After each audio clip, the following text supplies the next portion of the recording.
जैसे ही supreme court बंद हुआ छुट्टियों के लिए, वैसे ही उसके कुछ घंटों के बाद ऑर्डिनेंस लाके सुप्रीम कोर्ट के जजमेंट को पलट दिया।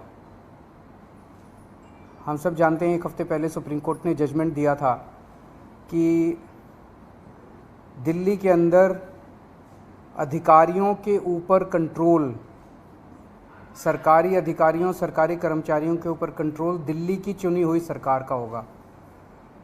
सुप्रीम कोर्ट ने यहाँ तक बोला था कि अगर किसी अफसर को ये पता है कि उसका मंत्री उसको उसका कुछ नहीं बिगाड़ सकता, तो वो अफसर मंत्री की क्यों सुनेगा। ये वो कोर्ट के ऑर्डर में लिखा है। तो इसीलिए कोई भी जिम्मेदार सरकार चलाने के लिए ये ज़रूरी है कि अफसरशाही और कर्मचारी जो हैं वो सीधे सीधे चुनी हुई सरकार के अंडर में आएँ। इसको कल इन्होंने 4 बजे कोर्ट बंद हुआ, 5 बजे और 10 बजे इन्होंने ऑर्डिनेंस पास करके उस कोर्ट के आदेश को पलट दिया।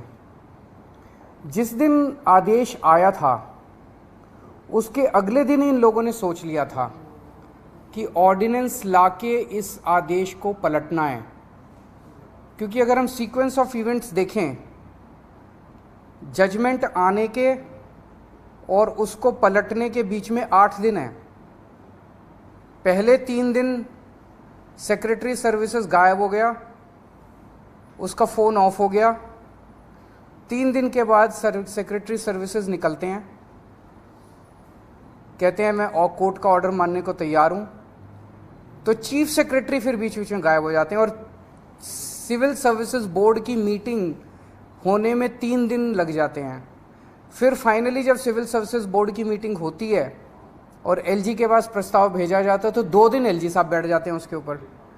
8 दिन इन लोगों ने इस तरह से बिता दिए। ये सारे के सारे कोर्ट के बंद होने का इंतज़ार कर रहे थे कि कब कोर्ट बंद होगा, कब कोर्ट की छुट्टियां होगी और कब हम अध्यादेश लाएंगे। तो प्रश्न ये उठता है कि ये कोर्ट के बंद होने का इंतज़ार क्यों कर रहे थे कि जब कोर्ट बंद होगा तब हम अध्यादेश लाएंगे। पहले ले आते, जब कोर्ट की छुट्टियां नहीं चल रही थी, जब कोर्ट खुला था, जिस दिन अध्यादेश आया 3 दिन बाद, 4 दिन बाद, 5 दिन बाद ले आते, क्योंकि ये अंदर दिल के अंदर जानते हैं कि ये अध्यादेश पूरी तरह से गैर कानूनी, गैर संवैधानिक और जनतंत्र के खिलाफ है। इन्हें पूरी तरह से पता था कि अगर सुप्रीम कोर्ट के खुले होते हुए अगर ये अध्यादेश ले आते और हम अगर अगले दिन इसको सुप्रीम कोर्ट में चुनौती देते तो सुप्रीम कोर्ट में ये 5 मिनट भी ये अध्यादेश टिकने वाला नहीं था। तो ये चाहते थे कि सुप्रीम कोर्ट बंद हो और उसके बाद ये अध्यादेश लेके आए। अंदर खाने ये भी जानते हैं कि ये अध्यादेश 5 मिनट भी टिकने वाला नहीं है। तो क्या इस अध्यादेश की लाइफ केवल 1.25 महीने की है जब तक सुप्रीम कोर्ट बंद है? 1 जुलाई को सुप्रीम कोर्ट खुलेगा, हम इसको चैलेंज करेंगे सुप्रीम कोर्ट के अंदर और फिर सुप्रीम कोर्ट, हम जानते हैं कि ये भी जानते हैं, अंदर खाने ये भी जानते हैं कि इस अध्यादेश का क्या होगा। तो क्या ये अध्यादेश केवल इस 1.25 महीने की छुट्टियों के लिए लाया गया है? आज मैंने आप ही लोगों के चैनलों पे देखा कि ये कह रहे हैं कि हम इन्होंने रिव्यू पिटीशन फाइल कर दी है, किसी ने कॉपी भी भेजी है, शायद कर दी है या करने वाले हैं, कर दी है। रिव्यू पिटीशन का क्या मतलब रह गया? जब ऑर्डिनेंस लाके इन्होंने पूरे के पूरे जजमेंट को ख़त्म कर दिया तो जो जजमेंट ही नहीं बचा उसका रिव्यू का कैसा? तो रिव्यू पिटीशन तो तभी मेंटेनेबल होगी जब अध्यादेश को वापस लिया जाएगा रिव्यू पिटीशन की हियरिंग के पहले। तो ये क्या ये इंडिकेशन है कि जैसे ही सुप्रीम कोर्ट खुलेगा इस अध्यादेश को वापस ले लिया जाएगा? नहीं तो रिव्यू पिटीशन का मतलब ही नहीं है। जज तो यही कहेंगे कि भाई तुमने तो सारा हमारा जजमेंट खत्म कर दिया, तो रिव्यू पिटीशन किस बात की है? रिव्यू पिटीशन तो कुछ है ही नहीं।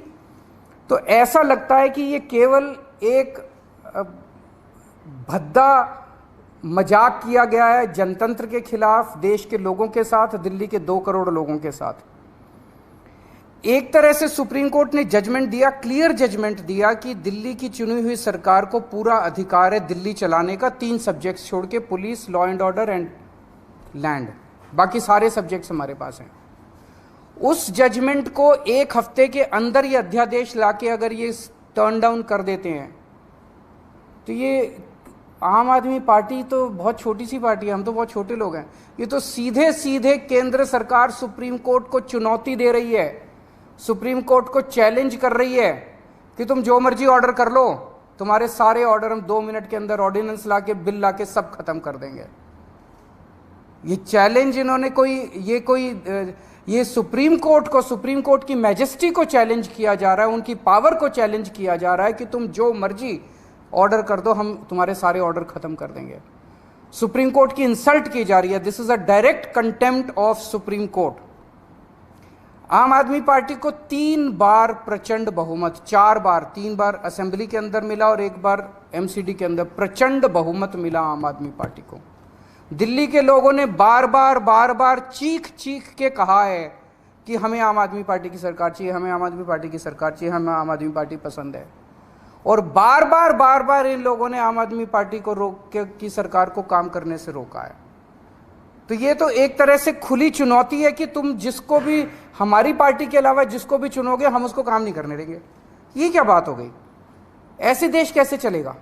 पहले ये 2015 में नोटिफिकेशन लेके आए, उस नोटिफिकेशन के बाद ये एक 2021 में एक कानून लेके आए, जिस कानून से और हमारी पावर्स छीनी गई। पिछले साल झूठे केसेस में फंसा के हम अच्छे स्कूल बना रहे थे, हमारे एजुकेशन मिनिस्टर को जेल में डाल दिया ताकि स्कूल ना बन सके। हम अच्छे मोहल्ला क्लिनिक अस्पताल बना रहे थे, हमारे उसको हेल्थ मिनिस्टर को जेल में डाल दिया ताकि स्कूल अस्पताल ना बन सके। और अब ये कानून लेके आ गए। ये बेसिकली तो काम करने से रोकना चाहते हैं आम आदमी पार्टी की सरकार को, क्योंकि जैसा काम आम आदमी पार्टी की सरकार कर रही है वैसा काम करने की इनकी ना तो नीयत है और ना इनकी कैपेसिटी है वैसा काम करने की। पर मैं दिल्ली के लोगों को भी और देश के लोगों को भी कहना चाहता हूँ कि स्पीड स्लो जरूर होगी कामों की। आज जो इन्होंने अध्यादेश पारित किया है, उन्होंने और भी कई सारे सेक्शंस डाले हैं, अभी भी हम स्टडी कर रहे हैं। तो स्पीड जरूर स्लो होगी, लेकिन सारे काम होंगे। काम को मैं रुकने नहीं दूंगा। ये अध्यादेश दिल्ली के 2 करोड़ लोगों को बीजेपी ने एक तरह से तमाचा मारा है। बीजेपी का कहना है तुम जिस भी सरकार को चुनोगे, चुन के देख लो, हम काम नहीं करने देंगे, हम काम रोकेंगे, हम तुम्हारी सरकार को काम नहीं करने देंगे। ये तो दिल्ली के लोगों को का अधिकार है अपनी सरकार चुनने का। भाई संविधान देता है अधिकार कि आप जिस मर्जी को वोट देके चुनो। वो कह रहे हैं कि जिसको भी चुनोगे हम तुमको काम नहीं करने देंगे। आम आदमी पार्टी छोटी पार्टी है, हम बहुत छोटे लोग हैं। देश बड़ा है, देश इम्पॉर्टेंट है। कल हम नहीं होंगे, कोई और होगा, लेकिन देश रहेगा। इस तरह से सरेआम जनतंत्र को कुचलना, सुप्रीम कोर्ट को वो दिखाना, ये सही नहीं है। हम इसके खिलाफ सुप्रीम कोर्ट में या वो डालेंगे, इस ऑर्डिनेंस के खिलाफ सुप्रीम कोर्ट जाएंगे। और जब से ये ऑर्डिनेंस आया, केवल दिल्ली नहीं देश भर से मेरे पास फ़ोन आ रहे हैं। यहाँ तक कि बीजेपी के कट्टर समर्थक भी कह रहे हैं कि ये तो मोदी जी ने ठीक नहीं किया, ये तो प्रधानमंत्री जी ने ठीक नहीं किया। भाई 2015 में तुम नोटिफिकेशन लेके आए, उसी टाइम ले आते ऑर्डिनेंस, कोई कुछ नहीं कहता। 8 साल के संघर्ष के बाद दिल्ली के लोगों ने संघर्ष किया, आम आदमी पार्टी की सरकार ने संघर्ष किया। संघर्ष करने के बाद सुप्रीम कोर्ट ने जब इतना साफ फैसला दे दिया, उस फैसले को तुम पलट देते हो और तुम कहते हो हम सुप्रीम कोर्ट को नहीं मानते। इसके तो ये तो पूरा देश देख रहा है और पूरा देश कह रहा है ये तो बहुत गलत काम किया इन लोगों ने। तो दिल्ली के लोगों के बीच में जाऊंगा मैं अब, और बहुत जल्दी दिल्ली के अंदर महारैली की जाएगी। और मुझे जिस तरह से रिएक्शन आ रहे हैं जनता के, मेरे को लगता है कि इस बार दिल्ली के अंदर भारतीय जनता पार्टी को जनता 7 में से 1 भी सीट नहीं देने वाली। जनता बहुत नाराज़ है इनके हथकंडों से, इनकी तानाशाही से और इनकी गुंडागर्दी से। मैं आज इस मंच के ज़रिए सभी अपोजिशन पार्टीज़ को अपील करना चाहता हूँ कि राज्यसभा के अंदर जब ये बिल आएगा, ऑर्डिनेंस जब बिल के रूप में पेश किया जाएगा, इसे किसी भी हालत के अंदर राज्यसभा में पारित नहीं करवाना।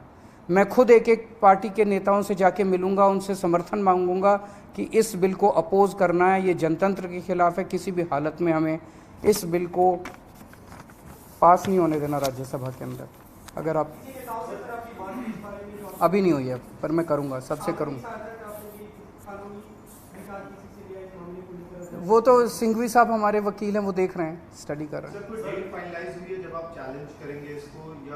जैसे कोर्ट खुलेगा, 1 जुलाई को शायद खुल रहा है, इमीडिएटली भी मिल सकता है। 5 जजेस ने जजमेंट दे दिया, उसको पलट दिया इन्होंने, बताओ। लेकिन अगर संसद कानून बनेगा फिर